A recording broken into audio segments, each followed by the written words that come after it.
Perkenalkan, nama saya Muhammad Syifadi Algani. Saya di sini materi sejarah Perang Padri. Oke, di sini perkenalkan dulu. Ini muka saya. Oke, di sini bagian satunya Perang Padri merupakan salah satu peristiwa bersejarah yang terjadi di Minangkabau pada abad ke-19. Konflik ini melibatkan dua kubu yang saling bertentangan, yaitu kaum Padri yang menganut ajaran Islam Puritanis yang ketat dan kaum adat yang mempertahankan tradisi adat istiadat Minangkabau yang telah lama ada. Latar belakang munculnya Perang Padri dapat ditelusuri dari ketegangan antara kedua kubu yang semakin memanas seiring dengan perubahan sosial dan politik yang terjadi di Minangkabau pada masa itu. Kelompok Padri yang dipimpin oleh Tuan Imam Bonjol menolak keras tradisi adat yang dianggap tidak sesuai dengan ajaran Islam yang mereka anut. Sementara itu, kaum adat mayoritas penduduk Minangkabau pada saat itu merasa terancam oleh keinginan kaum Padri untuk mengubah tatanan sosial dan budaya yang telah mereka anut selama berabad-abad. Selanjutnya bagian 2, konflik antara kedua kubu ini semakin memanas seiring dengan masuknya faktor-faktor eksternal seperti persaingan politik dan ekonomi. Kedua belah pihak saling bersaing untuk memperoleh pengaruh politik dan ekonomi di wilayah Minangkabau yang kaya akan sumber daya alam. Di samping itu, faktor agama juga turut memperdalam jurang pemisah antara kedua kubu dengan masing-masing pihak memandang dirinya sebagai pihak yang memiliki otoritas keagamaan yang lebih kuat. Oke, selanjutnya bagian 3. Selama berlangsungnya Perang Padri, Minangkabau menjadi saksi dari serangkaian pertempuran dan konfrontasi antara kedua belah pihak.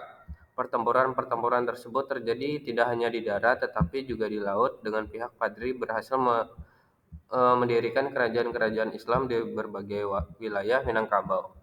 Konflik ini tidak hanya menimbulkan korban jiwa yang cukup besar, tetapi juga menyebabkan kerusakan yang signifikan terhadap infrastruktur dan ekonomi masyarakat setempat. Dampak sosial, budaya, dan politik dari Perang Padri terhadap masyarakat Minangkabau sangatlah besar. Konflik ini tidak hanya menyebabkan terjadinya polarisasi dalam masyarakat, tetapi juga merusak tatanan sosial dan budaya yang telah lama ada di Minangkabau. Tradisi adat yang telah menjadi identitas masyarakat Minangkabau terancam oleh perubahan yang diusung oleh kaum Padri. Di samping itu, Perang Padri juga membuka peluang bagi kolonial Belanda untuk memperluas pengaruh dan kekuasaannya di Minangkabau, meskipun awalnya Belanda memilih untuk tidak campur tangan dalam konflik ini. Oke, selanjutnya bagian 4, Perang Padri yang berlangsung dari tahun 1803 hingga 1837 merupakan salah satu konflik bersejarah yang mempengaruhi Minangkabau, wilayah yang kaya akan budaya dan tradisi di Sumatera Barat, Indonesia. Konflik ini bermula dari ketegangan antara kaum Padri yang menganut ajaran Islam Puritanis yang ingin mereformasi tradisi adat yang dianggap menyimpang dan kaum adat yang mempertahankan tradisi dan struktur sosial Minangkabau yang telah ada sebelumnya. Kaum Padri, yang dipimpin oleh Tuanku Imam Bonjol dan Tehuku Umar, ingin menghapuskan praktik-praktik adat yang dianggap bertentangan dengan ajaran Islam.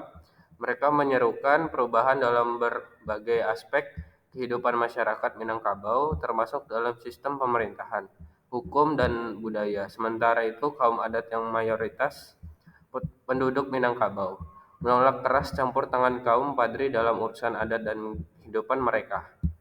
Oke, selanjutnya bagian 5. Pertempuran antara kedua kubu ini tidak hanya terbatas di Minangkabau tetapi juga menyebar ke wilayah-wilayah sekitar. Kaum Padri berhasil mendirikan kerajaan-kerajaan di Islam wilayah seperti Pagaruyung dan Bonjol, sementara kaum adat terus berjuang mempertahankan tradisi dan kebiasaan mereka. Selama konflik berlangsung, masyarakat Minangkabau mengalami penderitaan yang besar. Banyak desa dan kota dihancurkan, tanah pertanian terbengkalai, dan ribuan orang tewas akibat pertempuran dan kelaparan. Dampak sosial dan ekonomi konflik ini sangat signifikan, memengaruhi kehidupan sehari-hari masyarakat Minangkabau secara luas. Peran kolonial Belanda dalam konflik Perang Padri juga patut dicatat. Awalnya, Belanda memilih untuk tidak campur tangan dalam konflik ini karena melihatnya sebagai urusan internal Minangkabau. Namun, ketika konflik semakin meluas dan mengganggu kepentingan kolonial Belanda, terutama dalam perdagangan dan penjajahan di wilayah Sumatera Barat, mereka akhirnya turut campur dalam konflik ini. Ini gambaran dari Perang Padri. Ada 4 gambar di sini.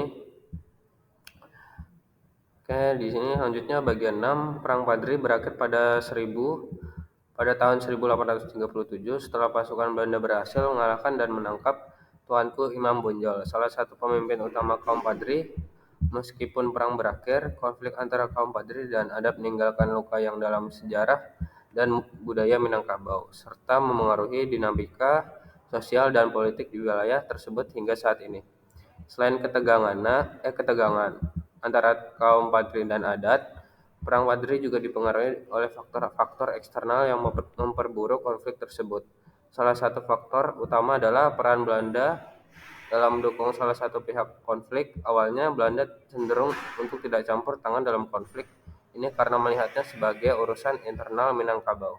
Namun, ketika mereka menyadari bahwa konflik ini dapat dimanfaatkan untuk memperluas pengaruh dan kekuasaan kolonial Belanda ini di Sumatera Barat, mereka mulai turut campur dalam konflik ini.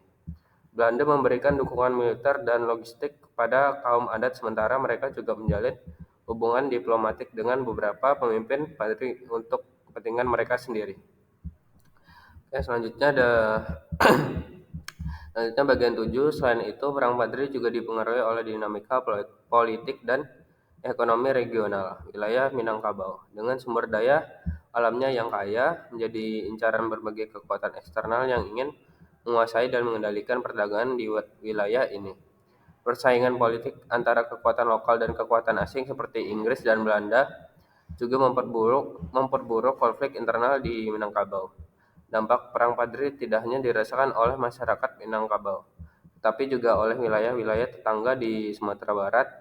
Konflik ini menyebabkan terjadinya migrasi massal penduduk dari Minangkabau ke daerah-daerah lain di Sumatera Barat, seperti Bengkulu dan Riau, yang pada akhirnya memengaruhi dinamika sosial dan budaya di wilayah-wilayah tersebut.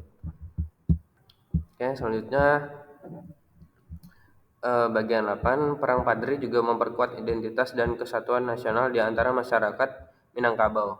Meskipun terbagi antara dua kubu yang saling bertentangan, Perang Padri memperkuat kesadaran akan persatuan dan identitas kebangsaan di antara masyarakat Minangkabau.